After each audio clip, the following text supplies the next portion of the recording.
வணக்கம், Ashok Kumar, career advisor. So இந்த parents என்ன பண்றீங்க அப்படின்னா, கண்டினியூஸா அந்த ரிசல்ட் வந்த லாஸ்ட் வீக் தேர்ஸ்டேல இருந்தே நான் பாக்குறேன். So continuous calls getting from parents like, sir நாங்கள் 190 எதிர்பார்த்தோம், 180 எதிர்பார்த்தோம், 185 எதிர்பார்த்தோம், வந்து இவ்வளோ கம்மியாக கட் ஆஃப் எடுத்துட்டாப்ல, 150 தான் வந்திருக்கு, 160, 170, what ever else, let it be. So என்ன கட் ஆஃப் எடுத்திருக்காங்களோ அது இருக்கட்டும், அதுதான் அப்படிங்கறத ஃபர்ஸ்ட் ஆஃப் ஆல் வந்து பேரண்ட்ஸ் வந்து அக்செப்ட் பண்ணுங்க. மேக்சிமம் பேரண்ட்ஸ் வந்து they are not able to accept the marks.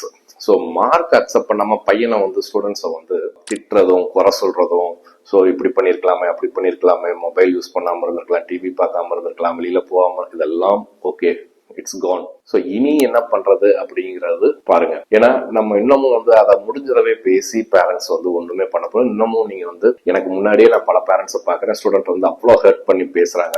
So try to avoid this. உங்களோட வழிகள் என்னங்கிறது புரியுது, பட் வந்து இதை வந்து இது காமிக்கிற நேரம் வந்து கிடையாது. ஸோ இதை நீங்க முன்னாடி காமிச்சிருக்கலாம், இல்லைன்னா வாட் எவர் எல்ஸ், இனி அவனோட கெரியர் என்னங்கிறத டிசைட் பண்றதுக்கு நீங்க சப்போர்ட் பண்ணுங்க. ஸோ அவங்களுக்கு ஸ்டூடெண்ட்ஸ்க்கு சொன்ன விஷயமே தான். ஸோ என்ன பண்ண போறோம் அப்படிங்கறது தெளிவான ஒரு டிசிஷன் எடுத்து அதை முடிவு பண்ணி நீங்க அதுல அவங்களுக்கு ஸ்டூடெண்ட்டுக்கு சப்போர்ட்டிவா நில்லுங்க. கட் ஆஃப் கம்மியா எடுத்துட்டாரு, அப்படி பண்ண வேண்டாம் இப்படி பண்ண மாட்டேன் அப்படின்னு சொல்லி அவங்கள வந்து டிஸ்கரேஜ் பண்ணாதீங்க.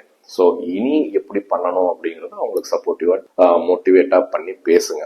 அடுத்த விஷயம் வந்து பேரண்ட்ஸ், இப்ப நேத்து கூட ஒரு பேரண்ட்ஸ் பேசுறப்ப ரொம்ப டவுனா தான் பேசிக்கிட்டு இருந்தாங்க. அப்புறம் நான் அவங்களுக்கு கொடுத்த அட்வைஸ் என்னன்னா, ஜஸ்ட் மூவ் ஆன். இப்ப என்ன மார்க் இருக்கோ அதை ஃபர்ஸ்ட் பேரண்ட்ஸ் அக்செப்ட் பண்ணுங்க. அக்செப்ட் பண்ணிட்டு அடுத்து என்ன பண்ணலாம். ஸோ 180 கட் ஆஃப் நீங்க எதிர்பார்த்தீங்க, ரைட், அன்பார்ச்சுனேட்லி அது வந்து 160, 170 ஏதோ ஒன்று வந்திருக்கு அப்படின்னா, இதுக்கு என்ன பண்ணலாம், என்ன காலேஜ் நீங்க செலக்ட் பண்ணலாம்னு பாருங்க. ஸோ கவுன்சிலிங் போறீங்களா, மேனேஜ்மெண்ட் செட் போறீங்களா, ஸோ டயர் 1 ஆர் டயர் 2, என்ன ஃபீஸ் உங்களுக்கு அஃபோர்டபுளா இருக்கும் அப்படின்னு பார்த்துட்டு டக்குன்னு மூவ் ஆன் பண்ணி அதுக்குரிய ஸ்டெப்ஸ் எடுங்க. இதுதான் வந்து புத்திசாலித்தனமானது. இன்னமும் ஸ்டூடெண்ட் போய் சத்தம் போட்டு இந்த கோர்ஸ் வேண்டாம் அந்த கோர்ஸ் வேண்டாம், ஸ்டூடெண்ட் என்ன வந்து விருப்பப்படுறாருன்னு பாருங்க.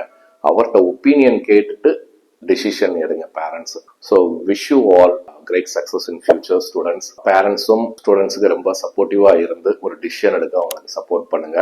இன்னும் நம்ம ரொம்ப பேசலாம். தேங்க்யூ.